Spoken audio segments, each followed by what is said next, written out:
All right. Season 45, War 8, and 4 Loki's facing DSVG again. That is the fourth time in 2 seasons. Going into this season, we had hoped that the matchmaking would be fixed and you wouldn't match the same alliance twice in one season, but that's old tech. And sometimes old tech does not respond to new tricks. And whatever fix Kabam tried to have to max making in that regard didn't work. So here we are facing DSVG again. I'm going to be bringing Absman. I'm going to bring in Immortal Abomination for the poison immunity synergy. And then I'm going to be bringing in Nimrod because I have to take my least favorite fight in all of war yet again. All right, so let's get into it. And the first fight of this war is actually pretty cool, in my opinion, because it's a Maestro. Dongzi obviously did an initial clear of Necropolis, got himself a 6-star Maestro, ranked that sumbitch up, and they threw him here on Path 9A, Node 9. Don't know that this is the best node for Maestro. I've also finished, well, not 100%, but I've, whatever, Necropolis. I have a Maestro of my own. So I dueled this a little bit. And in my duels, I didn't run face first into a heavy. I just did that live for you lovely folks to enjoy. The other problem that I have with the new Maestro kit is that for some reason I'm registering decks on his special one, but the animations aren't showing it. The beams are actually hitting me, which is weird. My preference is just to push him to special 2s because that's far easier to dex. The glancing buff is just a nightmare. The hope is that the special will be able to cut through that. So let's once again see dexing, but it's still hitting my block, and that's just weird. So we're going to parry into the special 2. We're going to do a decent chunk of damage there, and we're going to be ready to hopefully do that again real soon. The problem is that I forgot that when his cosmic radiation shit is active, he roots you when he throws a special 2. So that was fun, and I took that immediately to the face. The second time, I just block it. It's not that big of a deal. I'll throw another special 2, and I guess we see who the real Maestro of Path 9 is. It's Carl. It's not Clown. It's not Clown. All right, next up we have a Mantis. This is a fight that is far easier to do with Carl than Iceman. It's what I've talked about in other videos. This is not going to be super smooth because I'm bad at the game.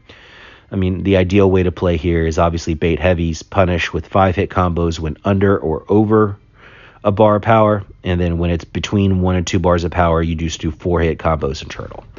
And the reason is you don't want her throwing the special 1. That is the reason. So, let's see how I do. Well, look, she throws the special 1. Yippee yay. So now I've got the dang sleep timer on me, which I'm only going to remove if I treat it like an encroaching stun and throw a special while it expires. And let's see if I'm able to do that. All right, and no. Instead, I'm just going to go right to sleep and get crushed in the face. Then I don't pull back from a heavy, eat that. She throws another special 1, and I'm just mad. So I just throw the unblockable SB2 right to her face, see how she likes it.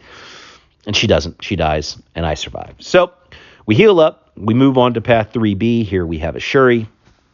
I think this is a mistaken placement.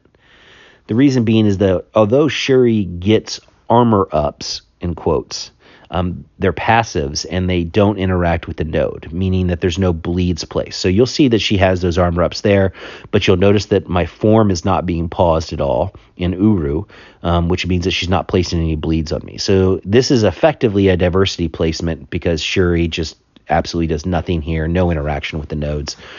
I sped this fight up because it's boring. There's really nothing to talk about other than what I mentioned. Yeah, you can't parry her, so you got to get your openings in other ways, whether it be through, using a striker, or just, finishing combos with special 1s, intercepts, whatever. But long fight, simple fight, and I like simple. All right, next up we have a true diversity placement, Scorpion. Scorpion obviously has no armor up buffs. He will not interact with this node at all. We'll stick in Uru form. Because we're going to take a lot on the block, And the goal here is that we're just going to parry heavy this whole fight. That way we get around Scorpion Sense. We don't have to worry about the evades. And for the most part, that's going to ring true. And I don't quite understand when he does evade me a little bit later in this fight, but I'm sure that there's smarter players out there that can answer that. You don't come here for those explanations. You come here to watch me getting smacked in the face. And on that front, I am at least going to deliver in this fight a little bit. So as you can see, we're doing parry heavies or parry heavy into the special one for the refinement. And boom, he evades even though he's parried and smacks me a bunch of times. I don't really like it. I mean, if he's stunned, I should be able to get the full heavy off. Why can the AI do something a human can't possibly do, right? So the other advantage for I-Bomb here is I never have to worry about being poisoned, so I don't have to worry about power stings. That's good. Anyway, easy fight. Not an easy fight is this stupid fight that I always have to do. It's a Weapon X on the Hazard Shift Stun Immune Mini.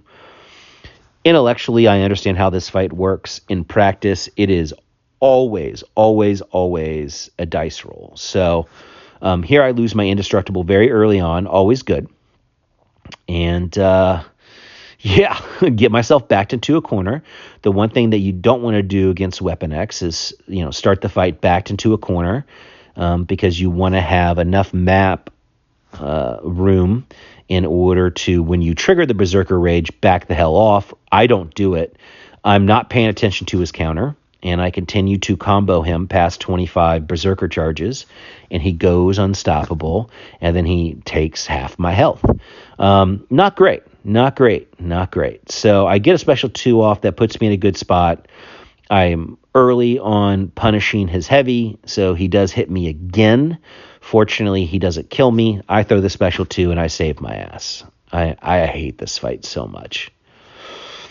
4 Loki did end up beating DSVG again, so good job by us, and good luck to those guys for the rest of the season. Hopefully, we will not see them again. Now, SSX is facing PBT. I was originally signed 4 fights in this war, but I realized I could not possibly do one of them. So instead, just 3 fights. First one is going to be this Venom here on path 3A. We've done it before. The danger with Venom here is obviously him proccing an armor, even though Hulkling is immune to the power burn from the node. You're still going to get special locked. And so it creates a danger point in the fight. You can do one of 2 things. You can, wait until the power burn falls off, and then you can throw a special into block as long as it doesn't go unblockable. Or you can do what I do here, which is just hit him a bunch of times and then bait the special 2. Don't get hit by it.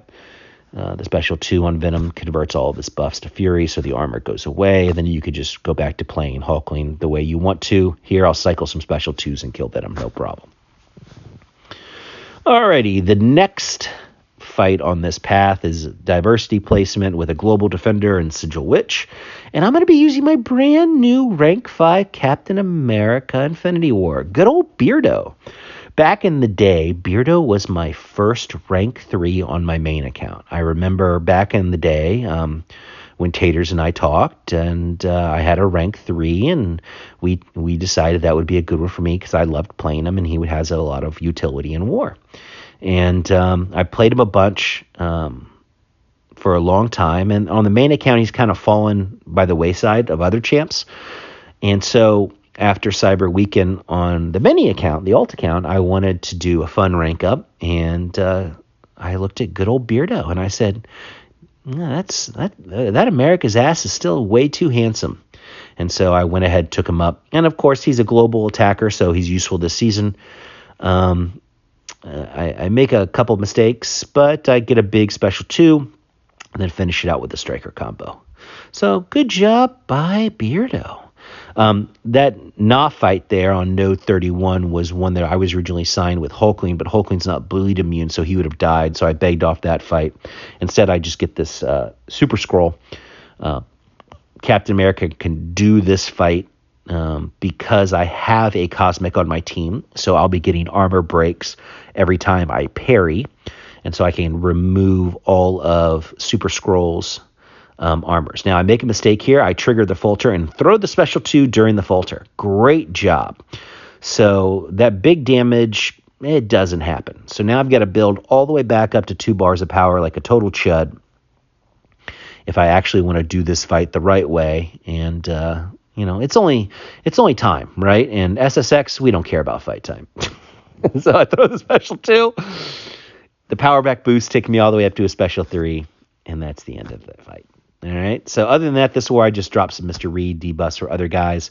SSX did win. We did beat PBT, so good job by us. I remain deathless, and I'll see you in the next life, Jack.